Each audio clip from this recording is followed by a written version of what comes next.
Alice's Adventures in Wonderland by Lewis Carroll. Chapter 3. A Caucus-Race and a Long Tail. They were indeed a queer-looking party that assembled on the bank. The birds with draggled feathers, the animals with their fur clinging close to them, and all dripping wet, cross and uncomfortable. The first question, of course, was how to get dry again.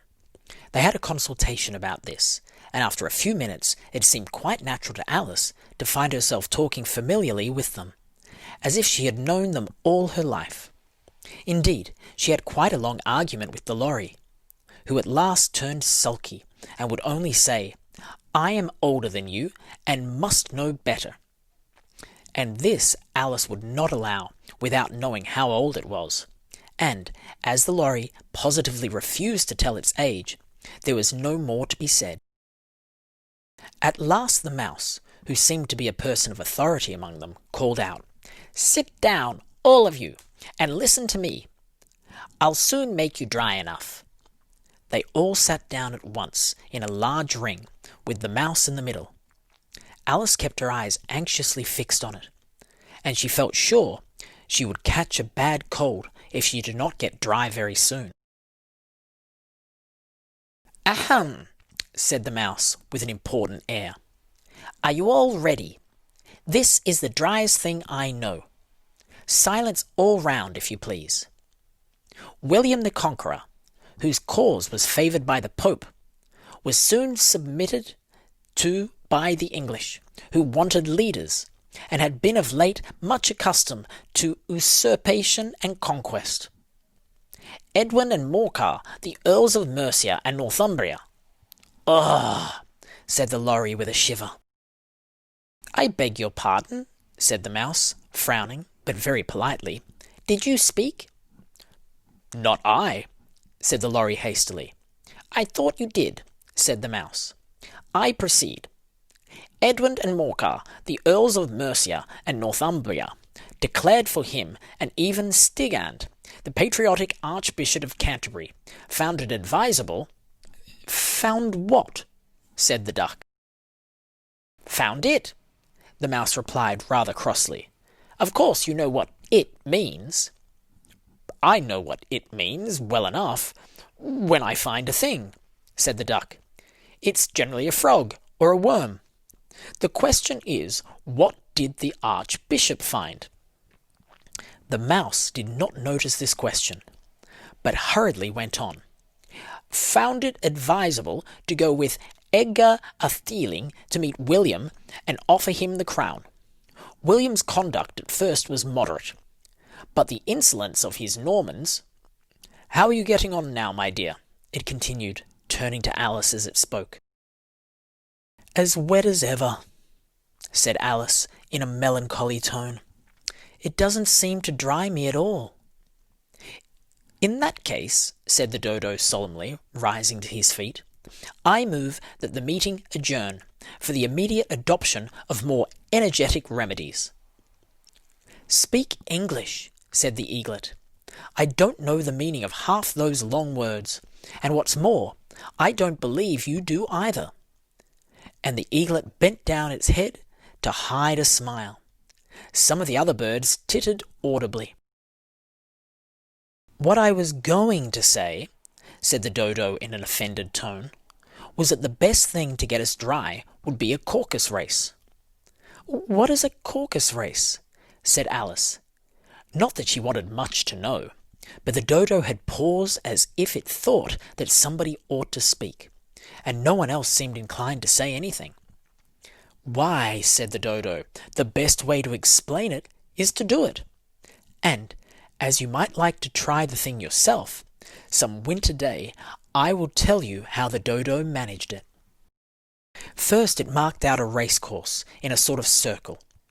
"The exact shape doesn't matter," it said, and then all the party were placed along the course, here and there. There was no 1, 2, 3 and away, but they began running when they liked, and left off when they liked, so that it was not easy to know when the race was over. However, when they had been running half an hour or so, and were quite dry again, the dodo suddenly called out, "The race is over!" And they all crowded round it, panting and asking, "But who has won?" This question the dodo could not answer without a great deal of thought, and it sat for a long time with one finger pressed upon its forehead, the position in which you usually see Shakespeare in the pictures of him, while the rest waited in silence. At last the dodo said, "Everybody has won, and all must have prizes." "But who is to give the prizes?" quite a chorus of voices asked.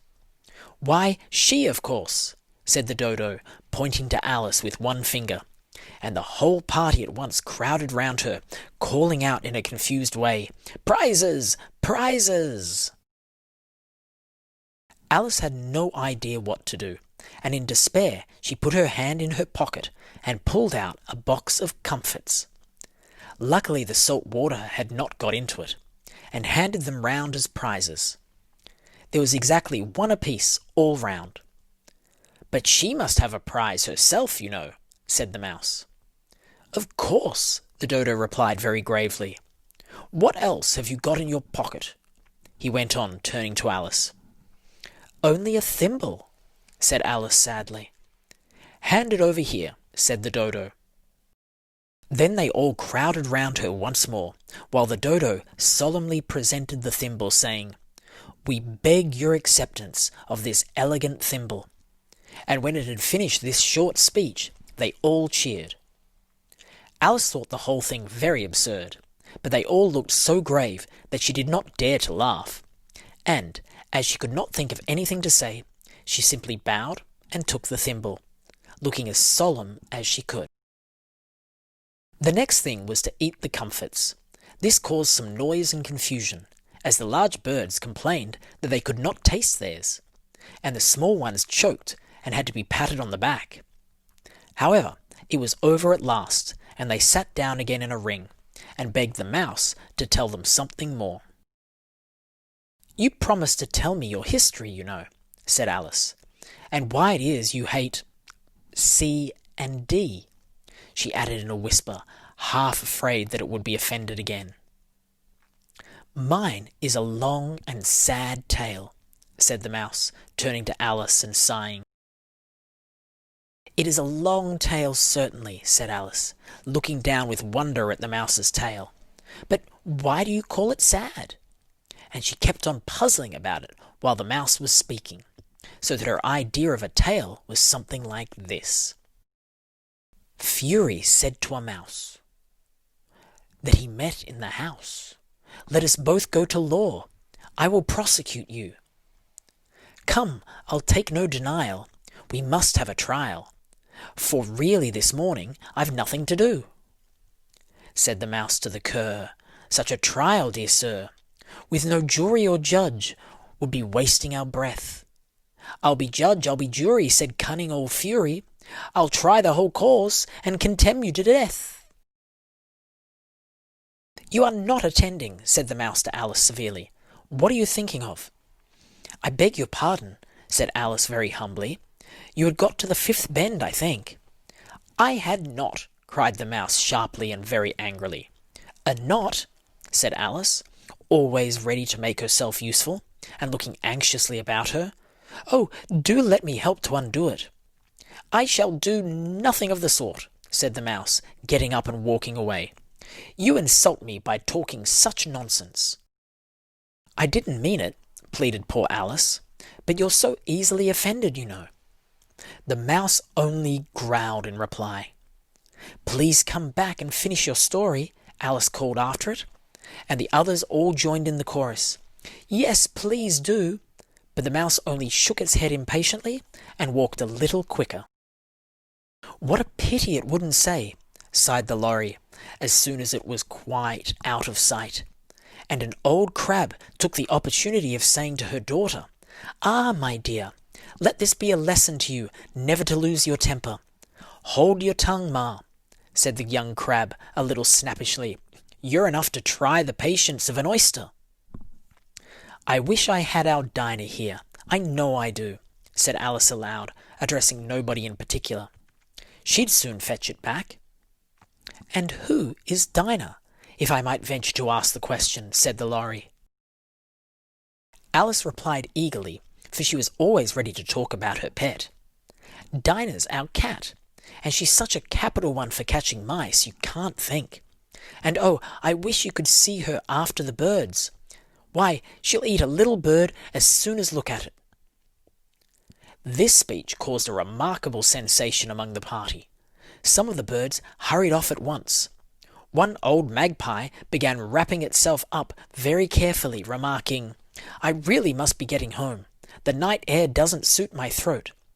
And a canary called out in a trembling voice to its children, "Come away, my dears. It's high time you are all in bed." On various pretexts, they all moved off, and Alice was soon left alone. "I wish I hadn't mentioned Dinah," she said to herself in a melancholy tone. "Nobody seems to like her down here, and I'm sure she's the best cat in the world. Oh, my dear Dinah, I wonder if I shall ever see you any more." And here poor Alice began to cry again, for she felt very lonely and low-spirited. In a little while, however, she again heard a little pattering of footsteps in the distance, and she looked up eagerly, half hoping that the mouse had changed his mind and was coming back to finish the story.